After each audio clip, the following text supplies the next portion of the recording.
Yes, good morning students. How are you बेटा? Okay बेटा, welcome back again in physics class. तो कल हमने पढ़ा था scalar quantities and vector quantities.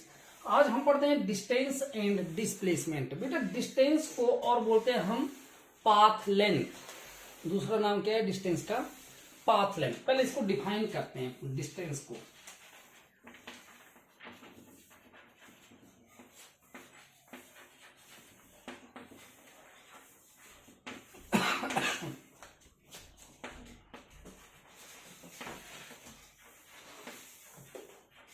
The actual path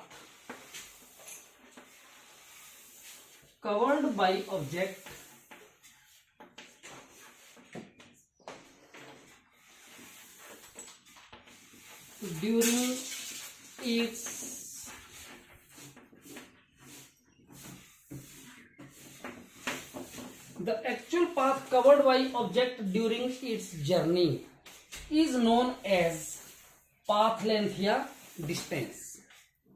एक ऑब्जेक्ट के द्वारा अपनी जर्नी के दौरान जो एक्चुअल पाथ कवर किया गया उसे हम क्या बोलते हैं बेटा? डिस्टेंस बोलते हैं या पाथ लेंथ बोलते हैं। इसकी कुछ एक खासियत है। नंबर 1 ये आपने माइंड में रखना है कि इट इज ऑलवेज पॉजिटिव। ये हमेशा पॉजिटिव ही होगा, कभी नेगेटिव नहीं हो सकता। It cannot be negative and zero. ना तो ये कभी नेगेटिव हो सकता है और ना ही कभी ये जीरो हो सकता है। इसकी ये बिल्कुल खासियत। और तीसरी बात, इट्स यूनिट्स, इसके बेटा जो यूनिट्स होते हैं वो होते हैं मीटर। स्मॉल m से भी लिख सकते हैं या METRE ऐसे भी लिख सकते हैं। याद रहेगा इसका क्या क्या बताया? Actual path covered by object during its journey is known as path length या distance. It is always positive, it can not be negative, it can neither be zero nor be negative. ना तो zero होगा ना ही negative होगा। और इसके unit क्या होते हैं? मीटर। ठीक है बेटा। आगे आता है अब आपका डिस्प्लेसमेंट। मिटा दी जाए बेटा ये। चलिए आगे करते हैं displacement.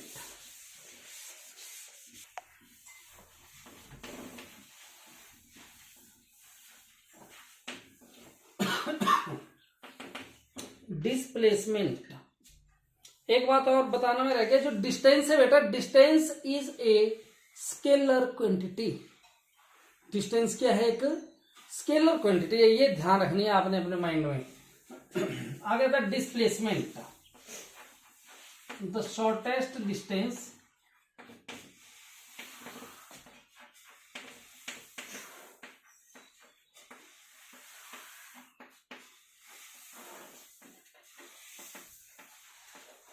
shortest distance between any two points is known as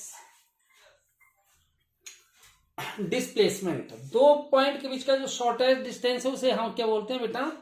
displacement बोलते हैं। इसकी क्या खासियत है? It may be positive, negative and zero also. ये पॉजिटिव भी हो सकता है, नेगेटिव भी हो सकता है और ये जीरो भी हो सकता है। इसके यूनिट्स मीटर। डिस्टेंस की तरह इसके यूनिट भी क्या होते हैं बेटा? मीटर।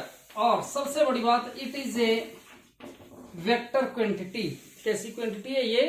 वेक्टर क्वांटिटी है ये। क्या है ये? Vector quantity. Now difference between distance and displacement. Distance,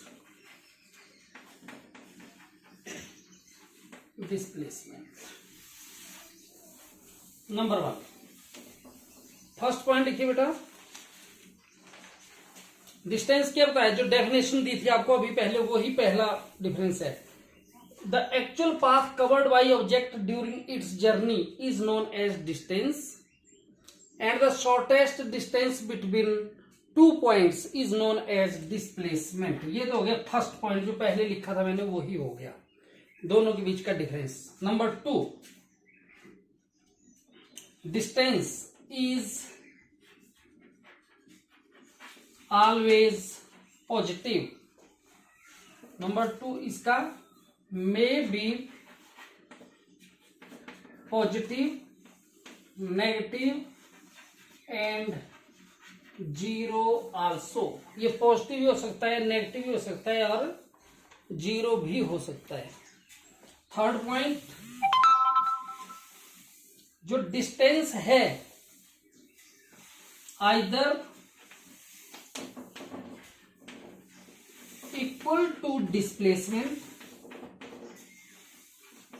और ग्रेटर देन डिस्प्लेसमेंट।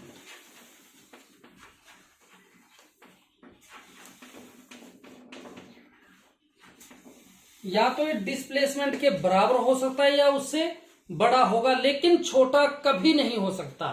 और displacement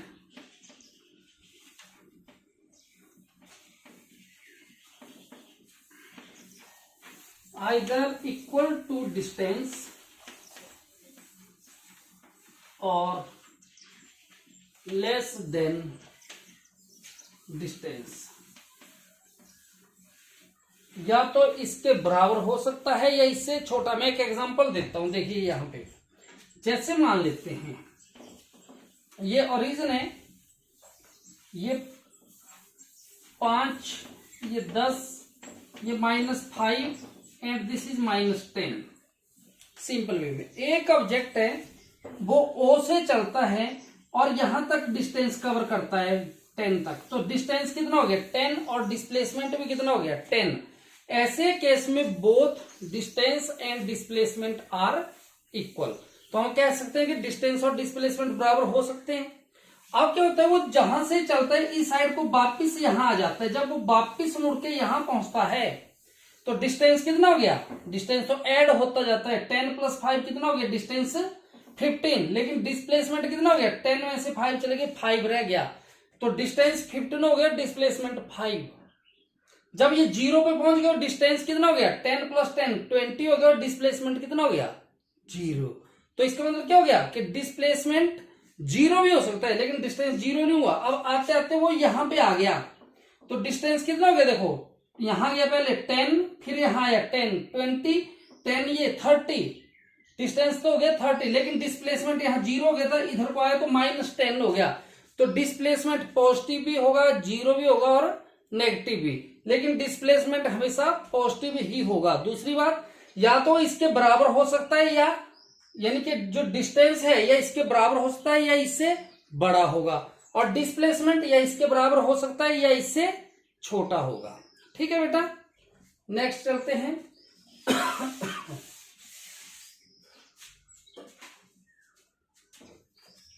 distance is a scalar quantity, displacement is a vector quantity. ठीक है, और दोनों के यूनिट्स क्या होंगे, मीटर। ठीक है बेटा, दोनों के यूनिट क्या होंगे, मीटर ही होंगे। तो ये आप 4 पॉइंट 5 पॉइंट इनके लिख लीजिए, they are enough for you. ठीक है बेटा,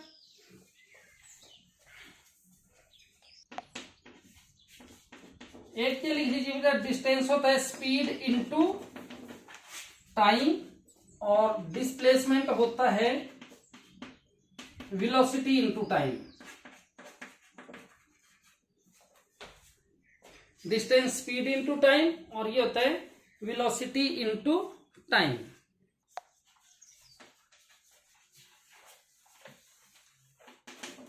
नेक्स्ट आता है बेटा अब स्पीड। क्या है बेटा speed,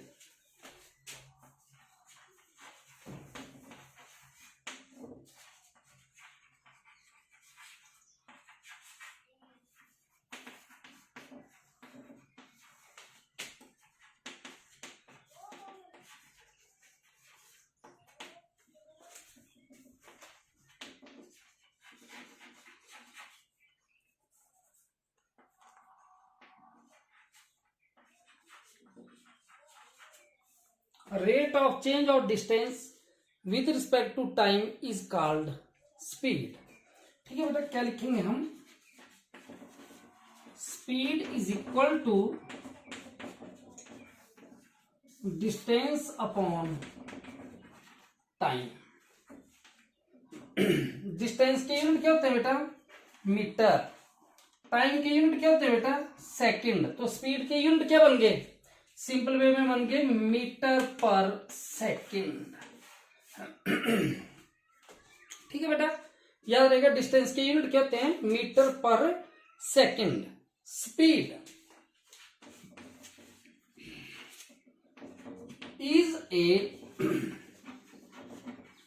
scalar quantity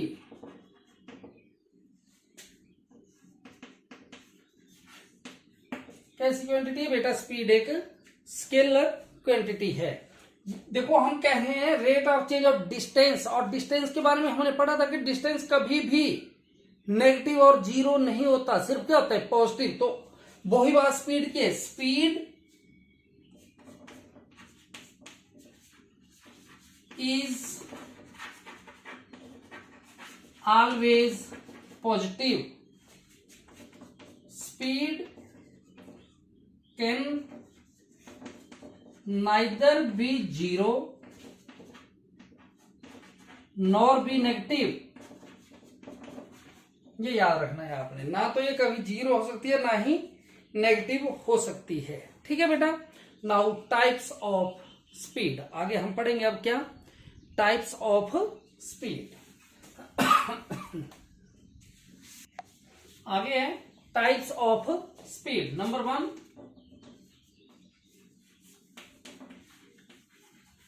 uniform speed. क्या है यूनिफॉर्म स्पीड? यूनिफॉर्म, पहले आप बताइए यूनिफॉर्म क्या होता है? देखो आप स्कूल में पढ़ते हैं तो स्कूल में एक ड्रेस कोड लगा हुआ है आपको, आप कहते हैं कि हम यूनिफॉर्म पहन के स्कूल जाते हैं। तो यूनिफॉर्म का मतलब क्या है? एक जैसा। सभी बच्चों ने एक जैसी यूनिफॉर्म पहनी है, मतलब सभी की एक जैसी है। तो यहां पे जो यूनिफॉर्म की बात कर रहे हैं स्पीड की, एक जैसी स्पीड, यानी कि जब कोई ऑब्जेक्ट अपनी जर्नी स्टार्ट करेगा तो सारी जर्नी के दौरान उसकी जो स्पीड होनी चाहिए वो एक जैसी होनी चाहिए। उसे हम क्या बोलेंगे? Uniform speed. तो क्या लिखेंगे? An object is said to B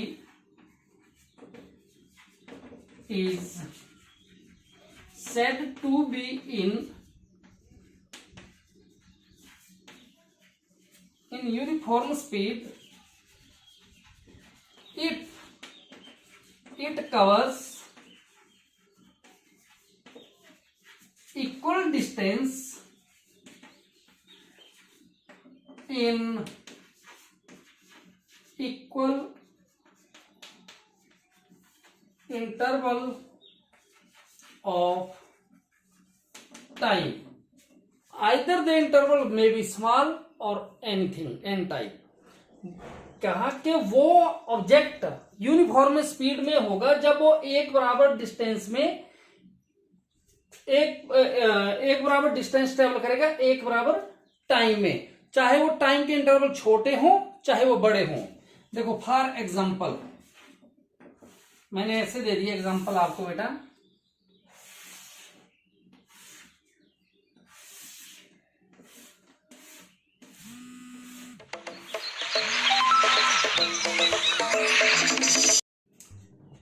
ये देखिए बेटा क्या है यूनिफॉर्म स्पीड क्या है।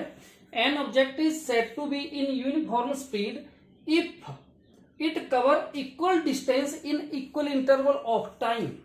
मतलब जब कोई ऑब्जेक्ट एक बराबर टाइम में एक बराबर डिस्टेंस ट्रेवल कर रहा है तो वो जो डिस्टेंस है ना, वो जो स्पीड है वो कैसी है?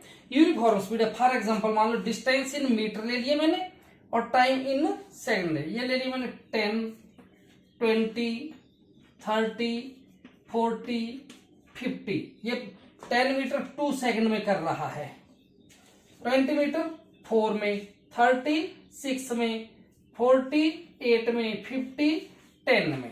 तो ये जो एक सीक्वेंस बन रहा है किसका है?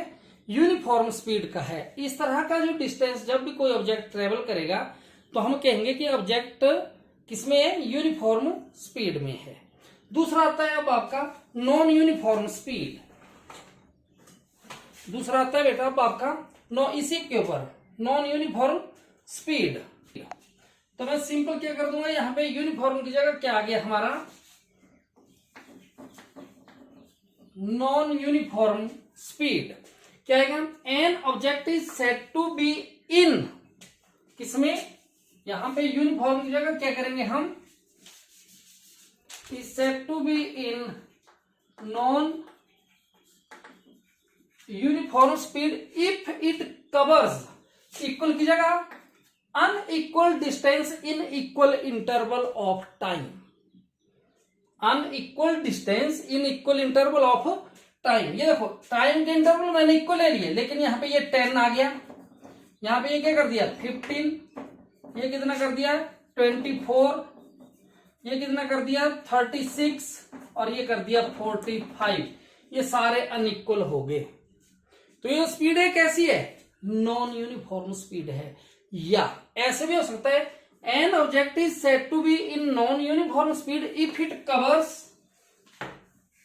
Equal distance in unequal interval of time. तो वो क्या आ जाएगा,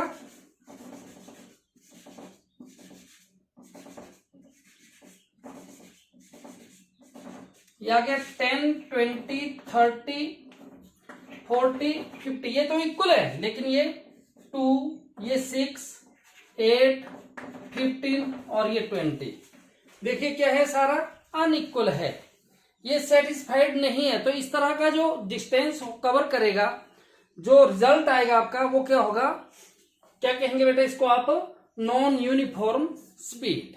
क्या बोलेंगे बेटा, नॉन यूनिफॉर्म स्पीड। नेक्स्ट है बेटा आपका average speed.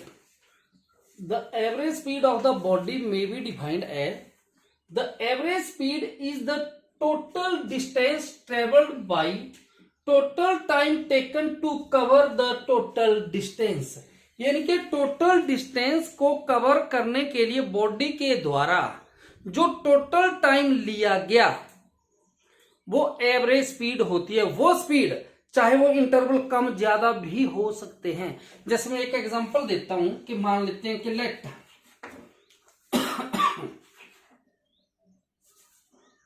S1, S2, S3 so on Sn be the distance traveled by body, ये है be the distance traveled by body in time t1, t2, t3 so on tn time with velocity with speed v1, v2 so on vn। मान लेते हैं कि S1, S2, S3 सोन S ये छोटे छोटे time distance के इंटरवल हैं जो एक बॉडी ने T1, T2, T3 सोन Tn टाइम में V1, V2, V3 so on Vn speed से कवर किए। Therefore we know that speed क्या होती है, डिस्टेंस अपॉन टाइम। क्या बन गया S1 plus S2 plus S3 plus so on plus Sn divided by T1 plus T2 plus so on Tn। ठीक है, मैं इसको बेटा ऐसे लिख दूं, नाउ टाइम किसके बराबर हो गया बेटा, time is equal to distance upon speed. यहां पे पुट करना, क्या बन गया V एवरेज, एवरेज में average speed is equal to, मैं दो इंटरवल के लिए निकाल रहा हूं, किसके लिए निकाल रहा हूं, दो। क्या बन गया देखो ध्यान से देखेंगे, S1 plus S2 over T1 किसके बराबर बनेगा बेटा, इसके मुताबिक T1 is equal to S1 upon V1, T2 is equal to S2 upon V2। रखो यहां पे S1 upon V1 plus S2 upon V2। Condition लगा दो कि लेट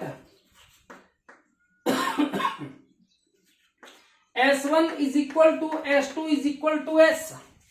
कि दोनों इंटरवल एक बराबर थे, क्या बन गया, V average is equal to S plus S upon V1 plus S upon V2। क्या कॉमन है ऊपर, एस कॉमन है,